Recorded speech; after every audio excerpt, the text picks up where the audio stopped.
Hey everyone, Tim Rosgany here. Today I want to talk about that feeling of emptiness, where it comes from and what lies hidden there. I'm talking about an existential sense of emptiness, the kind that hits you when you wake up at 3 a.m. and it's just you and the blackness of the night. When the distractions of the day have come and gone, when all is quiet, when you feel small and scared and powerless, when life just feels too big and too hard and too scary, and the weight of your woundedness and dysfunction and pain comes crashing down upon you with 10 times the force of gravity. When you become so acutely aware of all the injustices that have been visited upon you, all the mistakes you have made, all the wrong turns you have taken.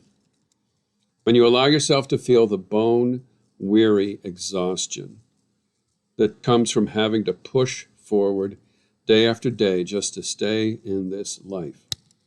That's the emptiness I'm talking about. Maybe you know what I mean, maybe you don't. Some call it the black dog of depression or the dark night of the soul. I think it's a little more basic than that. I think it's an aspect of simply being alive, especially for those of us who grew up with trauma and dysfunction. And that just might be every single human being on this planet. The reality is that we are small and fragile creatures, sentient animals who are bound by delicate and powerful forces to this tiny, fragile rock floating through space. In an ideal universe, we would all be living together harmoniously, connecting with one another with openness and trust and caring, living out on a daily basis the best of what it means to be human beings. But we are a race of wounded creatures.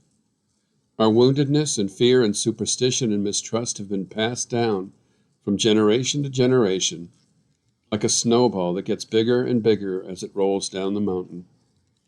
What you feel today is the cumulative weight of all of the damage that we have done to ourselves as a species and to this amazing planet, which is our only home.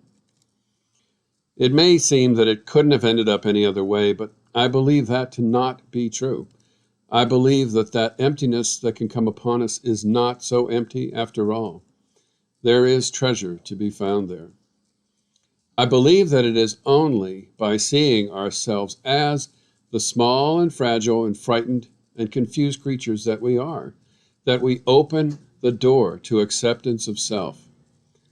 As a species, we are both ridiculous and magnificent, wounded and wonderful. When you embrace yourself and accept yourself with all of your frailties and flaws, you open the door to the realization that we are all in this together, that we are all in the same boat, that we are all one. Love of self instantly translates into love of humanity. We have to stop running away from the empty space inside us. We have to stop trying to fill it with distraction, with food, with control, with anger, with sex, with alcohol, with perfectionism, with busyness, with taking care of everyone except ourselves, with all the 1,001 things that we do to avoid seeing ourselves as we are. When we give up the vanity and illusion of control, we will find the treasure that is hidden in the emptiness we experience. When we surrender the false power of the ego, of the false self, we can experience the joy and beauty that comes from taking our place in the universe as it was always intended to be. You are the purpose of your existence. You are not called to be perfect. You are simply called to be.